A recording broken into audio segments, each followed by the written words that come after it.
В днешното видео за първ път ще рисувам на А3 формат. До сега винаги съм рисувал на обикновен А4 формат и както може да видите, разликата в размерите е мащабна. Наскоро започнах да гледам Bleach и доста се заребих по анимето. Затова преди няколко дни реших да нарисувам този панел на Ичиго, но рисунката не се получи особено добре. Затова днес ще го прерисувам на А3 формат. Първо винаги започвам с начертаване на рамката. След това поставих основата за главата и разделих листът на две половини. Но навън беше 150 градуса и спрях да рисувам, за да изгледам един епизод на Bleach и да хапна един сладолед. Bombastic side eye.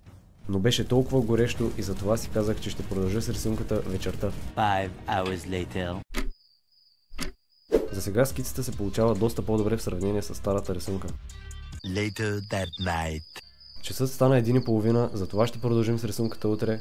Успях само да довърша тялото и да започна ръцете на Ичиго. Сега първо ще изгледам още един епизод и след това лягам. В момента съм на 203 епизод, където започва истинската битка.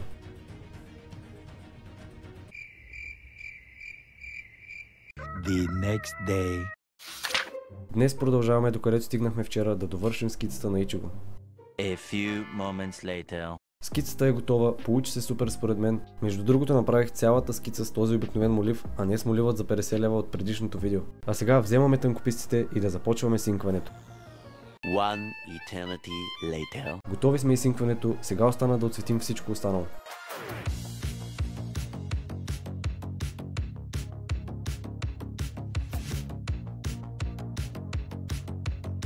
Отцветих косата и сенките и за сега ще спирам до тук, защото ме заболя ръката от толкова много рисуване. Имам чувството, че пръстът ми ще падне.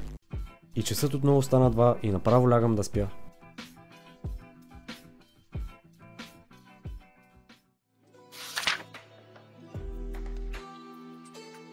Като за начало на денят ще изгледам един епизод и ще закуся и след това продължавам отново с рисунката.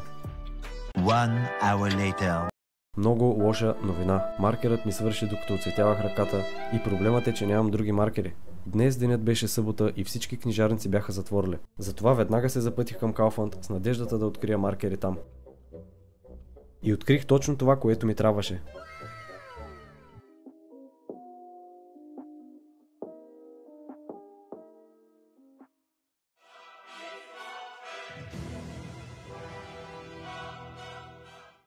Ето ги и новите маркери, а сега да продължаваме с осветяването.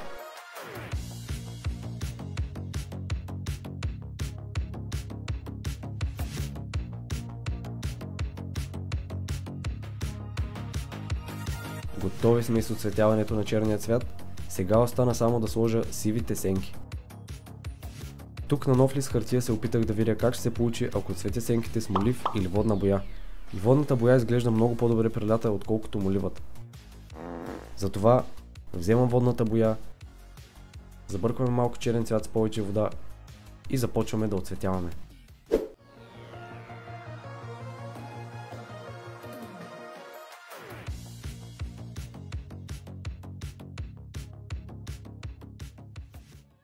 Така, вече няколко часа по-късно рисунката вече изсъхна и е готова. Ето и как се получи крайният резултат.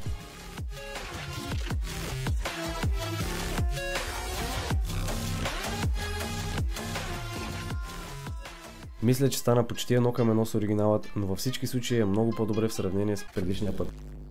Сега ще махна този скучен плакат на Канеки и ще сложа Ичиго на негово място. Така вече е 100 пъти по-добре. На следващия ден, като рисувах отново на А4 формат, чувството беше странно, все едно рисувам на много по-малък лист от обикновено. Тук имаме един айзен, който чака да бъде довършен, затова го инкнах набързо и сега остана да добавим детайлите. И сме готови с айзен, мисля, че рисунката се получи перфектно. И като за финал, ако искате да ме подкрепите, може да си поръчате супер готините плакати, като ми пишете в Instagram. Плюс всеки, който си поръча плакатът на Ичиго, от мен получава бонус безплатен принт на герой по ваш избор. Банкай! Банкай! Бака-яруга! Йокосо! Благодаря, че гледахте това видео до край. Може да ме последвате в TikTok и Instagram, където качвам всеки ден.